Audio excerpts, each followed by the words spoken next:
Agora são 8h44 e em comemoração aos 400 dias de governo, o presidente Jair Bolsonaro assinou um projeto de lei para regulamentar a mineração e a geração de energia elétrica em terras indígenas.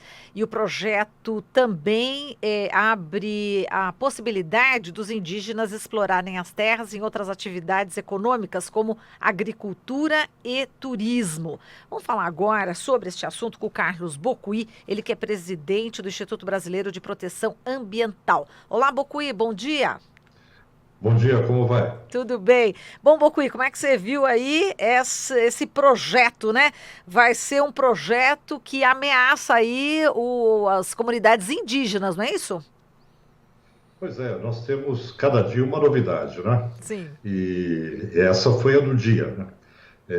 A possibilidade de você abrir a exploração para mineração, para exploração de petróleo e recursos minerais numa reserva indígena é um risco muito grande para essas comunidades que dependem desse território para a sua sobrevivência. Esses territórios foram demarcados com critérios técnicos, inclusive com relação a uma perspectiva traçada por antropólogos, etc. Você tem aí uma série de determinantes científicos para fazer essas demarcações, não é?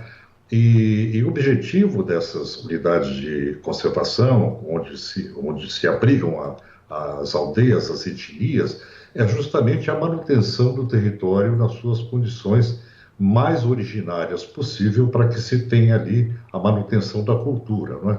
Então, da forma como o governo federal hoje encara isso, ele leva a civilização, digamos assim, né, essas regiões no pior aspecto, né, onde você rompe com aquela cultura tradicional e permite uma visão de expoliação, de exploração que degrada esses territórios. Exato. Vou comentar com você também uma outra portaria em relação às unidades de conservação, mas eu queria que você comentasse antes a declaração, né, do presidente Bolsonaro em relação aos ambientalistas, né? Ele disse que, ironizando, né, que se pudesse confinaria o pessoal do meio ambiente na Amazônia, né? Como é que você viu? Chegou a ver isso, né? Olha, É. eu acho que, primeira coisa, o presidente, como humorista, ele é muito fraquinho, né? E também esse tipo de declaração não é nada republicana, né? Isso, Sim. quando você atenta contra um dispositivo constitucional, a participação social na gestão ambiental é obrigatória, não é? É para todos os brasileiros, todos são responsáveis pelo meio ambiente. Então, quando você diz isso, você atinge todos os brasileiros, porque todos, em tese, deveriam estar defendendo o meio ambiente, portanto, são ambientalistas, não é? Sem Então, dúvida. é mais uma demonstração do despreparo do presidente e da pouca capacidade que eu creio que ele tenha com relação a utilizar do humor, né? De Exato. forma mais diplomática deveria ser, né? Mais inteligente, menos É, preconceituosa, né? Mas vamos lá. Bocuí, agora a portaria, né, do Instituto Chico Mendes de Conservação da Biodiversidade, SMBio, né, publicou aí no Diário Oficial também, regulamentando a pesca esportiva em unidades de conservação de uso sustentável, né, ocupadas aí por comunidades tradicionais. Grave também, né? pois é, eu acho que aí traz um outro problema, é uma portaria, né? Quando o presidente manda para o Congresso Nacional um projeto de lei, é direito da presidência da República fazer isso, se bem que a gente pode discordar da fundamentação científica, etc. Isso vai para o debate democrático. Agora, quando você age, governa por meio de decreto, de medida provisória, na área ambiental, você infringe aspectos constitucionais, porque a questão ambiental ela deve ser trabalhada de forma participativa e democrática. Isso é cláusula pétrea da Constituição.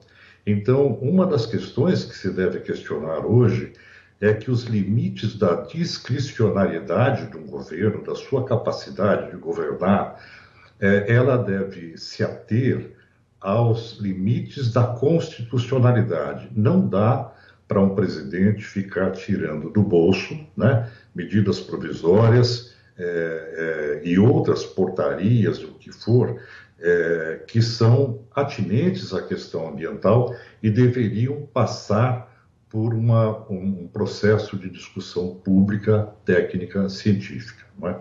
Então, isso é uma questão de constitucionalidade que nós devemos, em breve, abrir um ciclo de debate sobre isso, que é impossível se admitir que um presidente da República que diga que quer confinar os ambientalistas da Amazônia, ao mesmo tempo, possa governar com o mesmo conceito que ele tem sobre proteção ambiental e aqueles que os fazem, né? Governar da própria cabeça com medidas provisórias, etc. Então, aí nós realmente vamos entrar no terreno, o governo federal entra no terreno bastante pantanoso, que é o da inconstitucionalidade. Perfeito. Agora o Conselho da Amazônia, né, que vai ser chefiado pelo vice-presidente Hamilton Mourão, a expectativa das piores também em relação a esse conselho, né, Bocuí? Olha, o Conselho da Amazônia foi criado em 1994, né? Depois, em 2008, isso foi Fernando Henrique Cardoso, em 94, em 2008, o governo Lula ratificou e criou a Guarda Nacional, isso a pedido do Mink, né, do ministro Mink, eu acompanhei na época. Então, há toda uma história nesse processo. E o ano passado, o presidente da República ele criou o Conselho, né? E agora ele recriou. Né? E por que recriou? Recriou numa resposta ao que estava ocorrendo em Davos. Né? O ministro Guedes sofreu uma dura pressão da comunidade internacional e o presidente tirou do bolso do colete, através de um anúncio nas redes sociais, a recriação do Conselho da Amazônia, que foi aí outorgado ao vice-presidente, ao general Mourão, para que conduzisse o processo. Bom, em primeiro lugar, essas pessoas que aí estão, não só dos ministérios, mas também o próprio general Mourão, eles têm colocado que a questão ambiental ela tem que ceder ao progresso. Né? Então, quando você tem um coordenador de um projeto que ele não tem um conceito ambientalmente adequado sobre sustentabilidade, o que nós podemos correr o risco é que essa condução ela seja distorcida.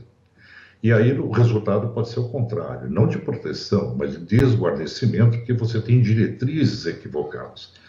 Outra questão, você tem que ter políticas públicas para coordenar esse processo. Né? Sem política pública, uma medida política de anúncio de um conselho não terá praticamente efeito prático nenhum. Não é? Além disso, o Exército não é resposta para todas as coisas. Você tem organismos preparados para fiscalização, como o IBAMA, como o ICMBio, e esses organismos eles têm alta capacidade técnica para lidar com o problema da degradação ambiental naquele território da Amazônia. O Exército é um organismo disciplinado, preparado para o embate, né, porque é armado. Né? Agora, qual é a capacidade desse instrumento que seria auxiliar nesse processo no exercício de algo que exige uma especialização? Né? E por tudo que vem ocorrendo, por falta de política pública, a gente percebe que se nós executássemos as multas que pesam sobre a Amazônia, sobre aqueles grandes degradadores, e se nós obrigássemos essas pessoas que degradaram, essas empresas, à recuperação da floresta, porque a lei prevê isso, nós teríamos sim um efeito, de fato, não só do ponto de vista coercitivo, mas de fazer pesar no bolso daquele que degrada e ele sinta a responsabilidade dessa recuperação ambiental, que é dever de quem degrada perante a lei. Não é?